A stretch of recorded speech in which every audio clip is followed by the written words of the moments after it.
35 degrés. Encore une journée où la chaleur est écrasante. Seuls quelques insectes bravent la température. On pourrait croire que la nature est au repos, mais certains organismes ne s'arrêtent jamais, à peine ralentis. Nous connaissons tous les fourmis, travailleuses acharnées, intelligentes et formant un groupe indestructible. En Occitanie, certaines espèces sont remarquables. Il suffit de se pencher et de regarder alors attentivement. Messor barbarus, une espèce caractérisée par son alimentation. Elle fait partie des rares espèces à être granivore. Son nom latin Messor a comme signification moissonneuse, qu'elle illustre parfaitement. Les ouvrières, souvent très nombreuses, vont explorer de vastes surfaces à la recherche de zones à fourrager. Leurs plantes de prédilection sont souvent des poacées et des graminées, surtout après le printemps et lorsque les graines sont sur le point de tomber. Quand une ouvrière de Messor trouve une zone parfaite, elle va alors le signaler grâce à des pistes chimiques bien particulières. Se met alors en marche le gros de la colonie. En quelques minutes seulement, des centaines, voire des milliers d'ouvrières montent sur les pousses et sélectionnent les meilleures graines pour la colonie. Avec leurs puissantes mandibules, elles vont couper le pédoncule de la graine pour la faire tomber. D'autres ouvrières vont alors se charger de ramasser ces graines au sol. Elles vont les entreposer dans une zone où le reste de la colonie pourra facilement les ramasser. Un cortège d'ouvrières va alors se mettre en place entre la fourmilière et la zone de fourragement.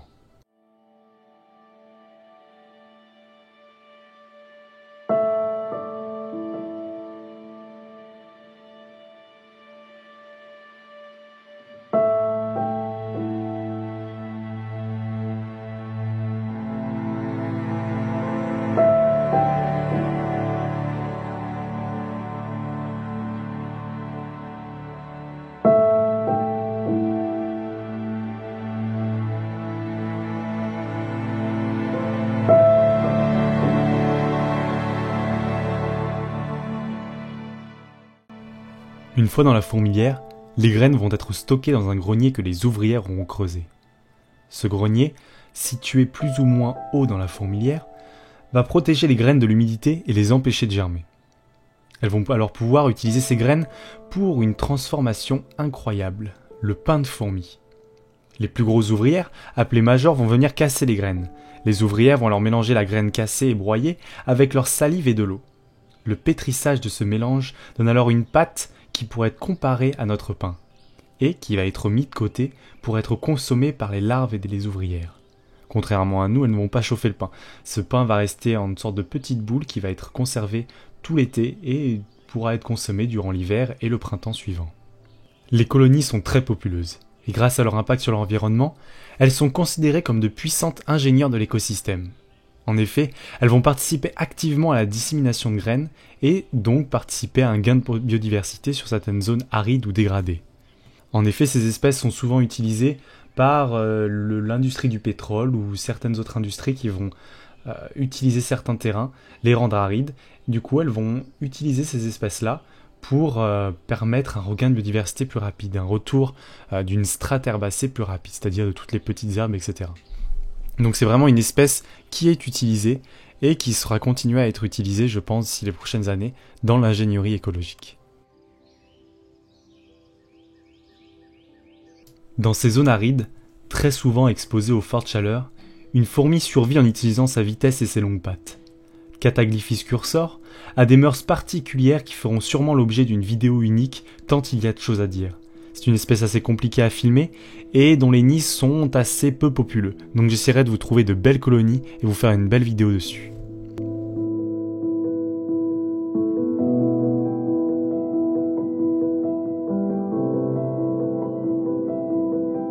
Cependant, d'autres espèces résistent moins à la chaleur et préfèrent la fraîcheur des frondaisons.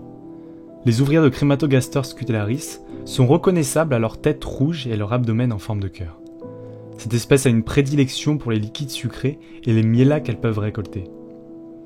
Cependant, c'est leur technique de défense avec leur jet d'acide formique qui les rend si redoutables.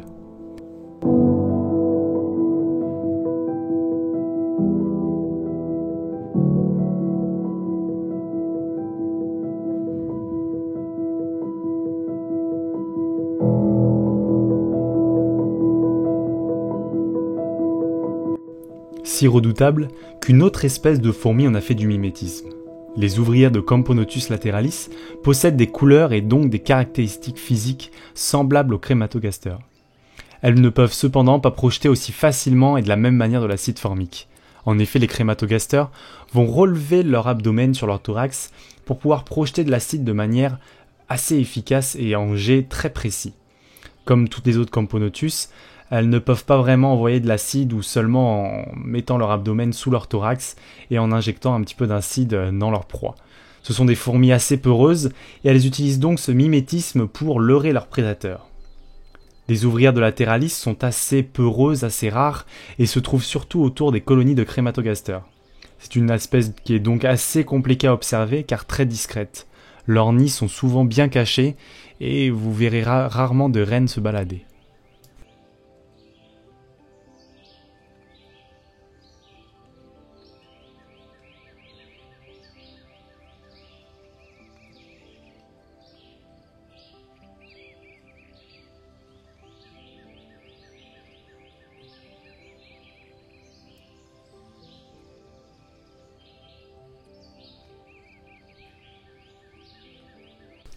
La journée se termine enfin. Le soleil se couche, la chaleur retombe, mais pourtant un acte majeur de la vie d'une colonie est sur le point de se jouer. Les ouvrières de la SUSSP rentrent par leur chemin de prédilection. Cependant, tout ne va pas se passer comme prévu. Des guêpes, des petites guêpes assez rares à voir, assez rares à observer, des guêpes qui vont venir essayer de pondre, des guêpes parasitoïdes qui vont venir essayer de pondre dans les fourmis, vont se poster sur le chemin des Lassus. Vous pouvez voir que dès qu'une ouvrière s'arrête un petit peu trop longtemps, les guêpes s'approchent prêtes à la piquer. Ce qui est un comportement assez particulier pour ces guêpes-là, qui sont normalement un petit peu habituées à piquer tout ce qui est larves, petites chenilles ou même pucerons. Donc c'est vrai que c'est la première fois que j'observais ce comportement d'une guêpe qui va vouloir piquer une fourmi, une ouvrière en pleine santé qui va marcher. Donc c'est vrai que c'est un comportement assez rare à voir, et ce n'est pas habituellement cette espèce de guêpe parasitoïde que l'on voit, mais plutôt une autre espèce qui est vraiment spécialisée dans la ponte sur l'abdomen des ouvrières de la SUS. Donc j'avoue que j'étais un petit peu surpris de voir ça, et c'est un comportement que je vais encore essayer de retrouver et voir pour étudier un petit peu plus ce qu'il en est.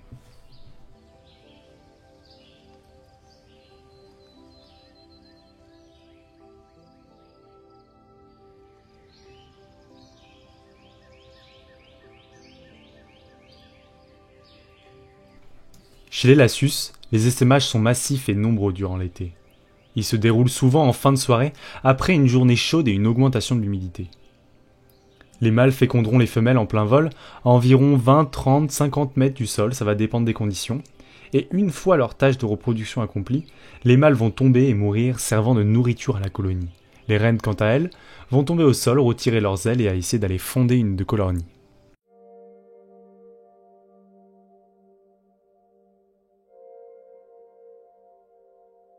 Cependant, à côté de ces essaimages massifs, il y a des espèces beaucoup plus discrètes qui vont faire des petits essaimages tard dans la soirée, qui sont les Camponotus aethiops. Ce sont des espèces très belles, d'un noir assez brillant, et qui sont des Camponotus qui sont assez peu nombreuses, qui résistent assez bien à la chaleur, qui vont venir faire leur nid dans le sol. Ce sont vraiment des espèces inféodées un petit peu au milieu chaud, et qui sont assez compliqués à voir aussi, encore une fois. C'est seulement lors de leurs essaimages qui sont très légers. Comme vous pouvez voir, il y a souvent qu'une seule ou deux, trois reines, quelques mâles, et vraiment ce sont des essaimages très légers, mais qui sont pourtant magnifiques. Elles sont assez impressionnantes, assez grosses, et vraiment très très belles. Comme toutes les autres Camponotus, elles sont assez peureuses, et dès qu'il y a quelque chose qui ne leur plaise pas, elles vont se carapater dans leur fourmilière.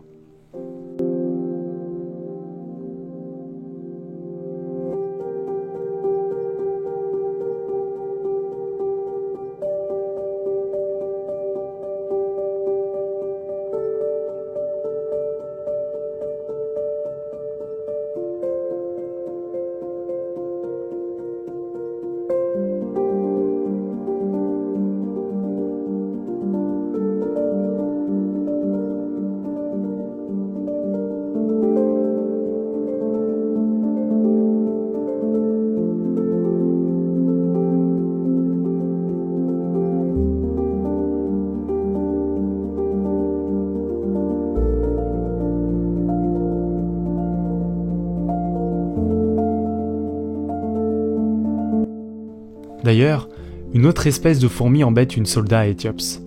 Cette espèce sont les Phédol pallidula, que vous connaissez sûrement, elles sont assez connues pour leur agressivité et leur colonie très populeuses. Leurs essaimages sont massifs, alors il ne faut surtout pas essayer de mettre la main dedans ou ou que les autres insectes ou autres espèces essayent de se faufiler entre les ouvrières parce que c'est la mort tout de suite. Comme vous pouvez voir, certaines espèces comme des Lasius sp ont essayé de se balader dans le boucan que font toutes ces Phédol pallidula et elles se sont faites directement décapiter par les majors. Les majors qui sont une parmi les seules castes de soldats chez les fourmis. En effet, souvent, ce sont des majors qui ont le même rôle à peu près que les ouvrières. Là, cette fois-ci, c'est vraiment des castes dédiées à la guerre. Donc, les Phédol pallidula font vraiment partie des espèces très agressives qui sont habituées à se battre et qui s'imposent souvent sur les sources de nourriture. Je vous ferai sûrement un petit aparté, une petite vidéo sur les Phédol megacéphala, qui ont un comportement de guerre extrêmement impressionnant, et surtout face à une espèce invasive que vous connaissez sûrement, c'est les Solenopsis invicta, donc la fourmi de feu. Elles sont même d'ailleurs une des seules espèces qui réussit à résister à cette espèce-là. Voilà, c'est tout pour moi pour ce petit documentaire sur les colonies et les fourmis d'Occitanie. Donc ce sera normalement le premier, il y en aura sûrement plusieurs parce que comme vous pouvez le voir, il y a tellement d'espèces, je peux pas parler de tout quand je veux, etc. C'est super compliqué de trouver des vraies colonies, ça prend beaucoup de temps. Donc je pense que soit je continuerai comme ça, des petites séquences avec plusieurs espèces dessus où je vais essayer de varier les espèces un petit peu, ou alors je vais vous faire des focus sur une espèce à la fois et essayer de bien les détailler, aller chercher en profondeur chaque information. Donc je vais voir un petit peu comment je fais. Mais j'espère en tout cas que ces images vous auront plu, elles sont assez dures à filmer. Ces appareils photo que j'utilise du coup un peu professionnels, donc c'est assez compliqué à les manipuler, c'est très lourd, ça bouge beaucoup même si je fais en sorte d'utiliser des choses qui vont les stabiliser. Donc j'espère que ça vous plaît, je fais aussi des petits travelling, j'ai acheté de quoi faire des petits travelling, donc voilà, petit à petit j'essaie de me professionnaliser de plus en plus, même si bon, c'est pas mon métier, mais j'essaie de vous donner des images de plus en plus belles, donc j'espère que ça vous plaira. En tout cas, si vous voulez que ça continue, n'hésitez pas à me le dire, et n'hésitez pas à me soutenir en vous abonnant, lâchant un petit like et en commentant la vidéo. En tout cas, merci à tous, c'était super cool de réaliser cette vidéo, et je vous souhaite une bonne journée.